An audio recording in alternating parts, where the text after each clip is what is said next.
Assalamualaikum warahmatullahi wabarakatuh. Perkenalkan, nama saya Rifata Nasuha dengan NIM 240607110026 dari Program Studi Perpustakaan dan Sains Informasi. Di sini saya akan membuat video tentang perkembangan organisasi informasi yang tercatat di peradaban Barat sebagai penyelesaian ulangan akhir semester saya dengan Bapak Ahmad Nizam Rifki, MA, sebagai dosen pengampu mata kuliah Dasar Organisasi Informasi. Nah, pengorganisasian informasi telah berlangsung selama berabad-abad dengan catatan awal yang ditemukan pada tablet Sumeria sekitar 2000 sebelum Masehi yang mencatat buku meskipun tujuan pastinya belum diketahui. Begitu pula dengan orang Het sekitarnya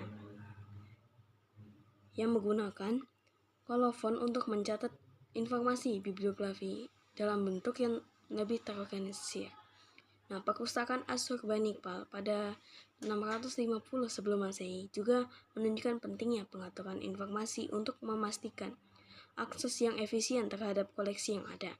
Di Eropa abad pertengahan, biara-biara itu mulai membuat daftar buku sebagai inventaris untuk keperluan pengelolaan dan pengawasan koleksi mereka.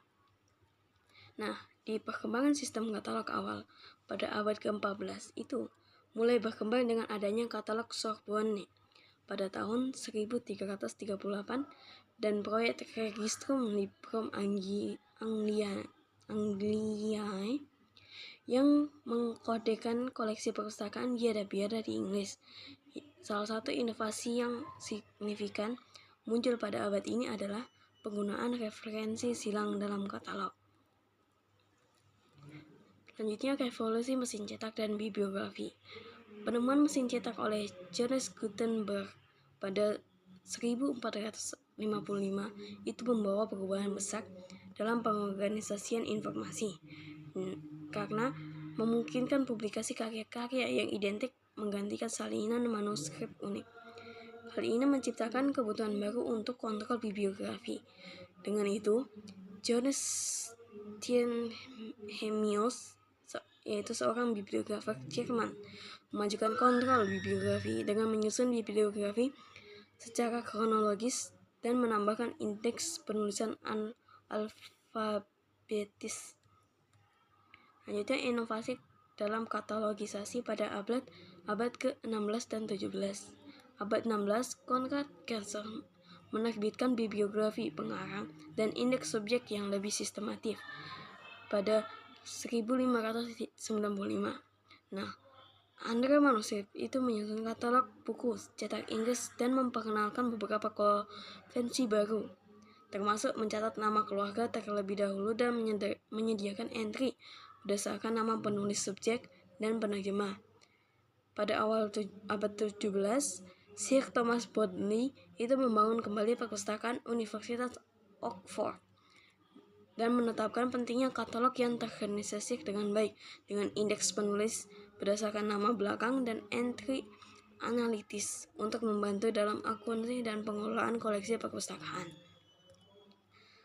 Penyusunan katalog pada abad ke-17 dan 18. Pada tahun 1697 itu Friedrich Rosengart itu menerbitkan wacana mengenai katalogisasi, penyusunan pengaturan subjek secara katalogis dan berdasarkan ukuran volume seperti folio, quarto, octavo, dan duodecimo. Ia juga menyarankan agar katalog itu dicetak dan disusun dalam kolom paralel berdasarkan ukuran buku dan tahun penerbitan. Selanjutnya, revolusi Prancis dan penetapan katalog nasional. Pada tahun 791, pemerintah Prancis menginstruksikan pembuatan katalog untuk koleksi perpustakaan yang disita sebagai bagian dari pembentukan perpustakaan nasional. Kode katalogisasi nasional pertama kali ditetapkan untuk menciptakan keseragaman dalam pengorganisasian katalog dan memudahkan identifikasi duplikat. Nah, kode ini mencakup aturan fisik dan konten katalogisasi, termasuk penulisan halaman judul, penggarisan nama belakang penulis, serta kolase yang mendetail mengenai ukuran, jumlah volume, ilustrasi, dan jilid. Selama Revolusi Perancis, katalog itu menggunakan kartu reme yang disita dan yang dipilih karena ukurannya kecil dan bagian belakangnya yang polos, memungkinkan penulisan judul yang panjang jika diperlukan.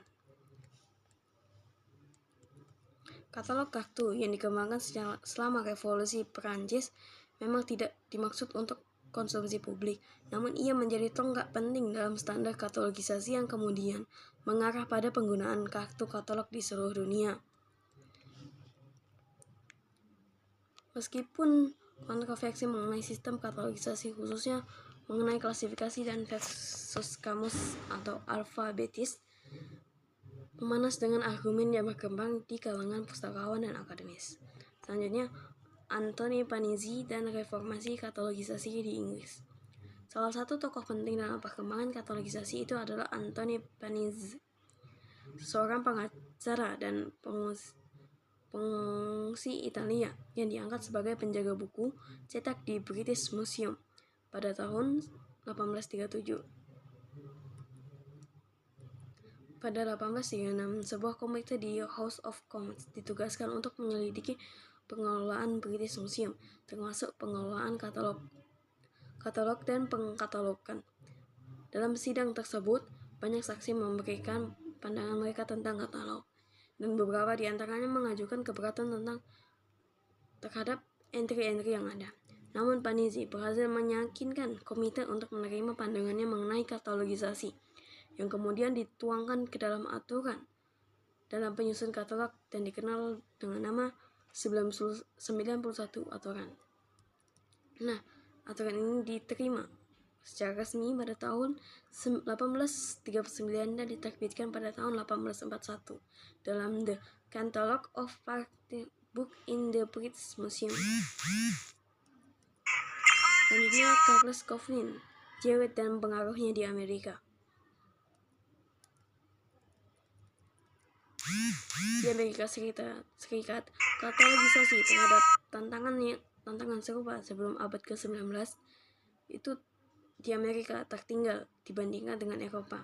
Dengan katalog pertama yang dicetak di Harvard University hanya mengurutkan buku berdasarkan ukuran atau objek tanpa memberikan akses subjek pada tahun 1901, Perpustakaan Kongres memperkenalkan kartu katalog mekanis yang menciptakan sistem katalog yang lebih efisien.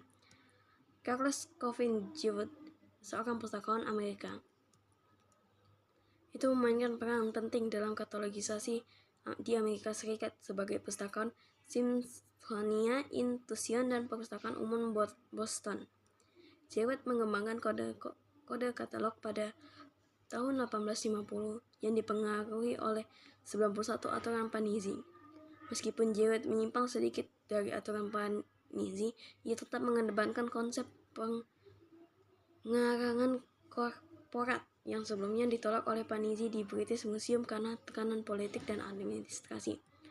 Filosofi dan inovasi Jewett. Filosofi Charles Coffin Jewett itu adalah ia percaya bahwa keseragaman hanya dapat dicapai dengan mematuhi aturan yang mencakup setiap detail terkecil dari proses tersebut. Pandangannya tercermin dalam edisi kedua bukunya, yaitu On the Construction of Catalogue of Library and Their Publication by Means of Separate Step Title, yang berisi 39 aturan katalogisasi serta halaman-halaman tambahan yang berfokus pada contoh dan penerapan prinsip tersebut. Selanjutnya, Charles Amin Cotter dan sistem katalogisasi yang lebih simetris. Charles Amin Cotter, seorang pustakawan dari Boston, memberikan kontribusi besar dalam sistem katalogisasi melalui bukunya, yaitu Rulers for a Victorian Catalog, yang menjadi dasar bagi praktik katalogisasi di Amerika. Nah, sistem ini termasuk aturan untuk judul subjek yang menjadi panduan utama dalam menciptakan katalog yang lebih sistematis. Plutarch juga memperkenalkan judul subjek dalam katalog sebagai cara untuk memberikan akses subjek ke materi yang relevan. Selanjutnya, secara keseluruhan, baik Panizi, Jewett, dan Goddard itu memainkan peran kunci dalam mentransformasi pengorganisasian informasi melalui katalogisasi.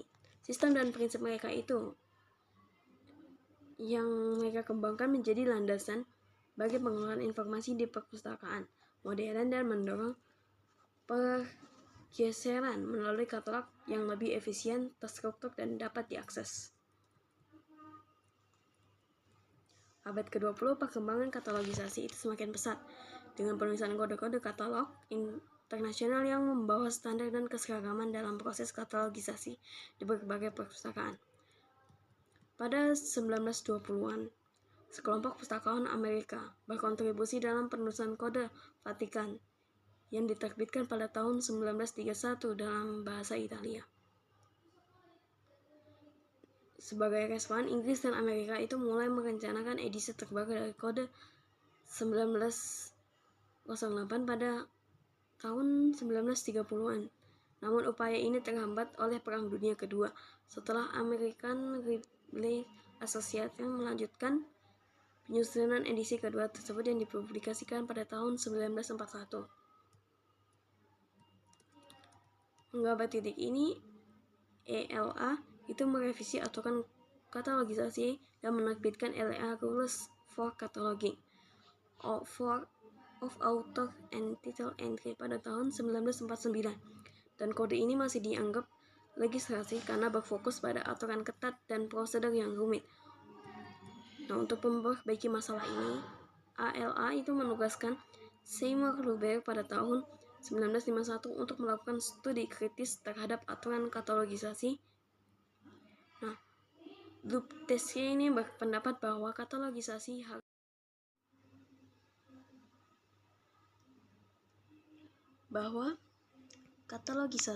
harus didasarkan pada prinsip-prinsip dasar yang lebih fleksibel, dan pendapat ini telah diterima oleh para pustakawan progresif meskipun ada kekhawatiran tentang biaya perubahan.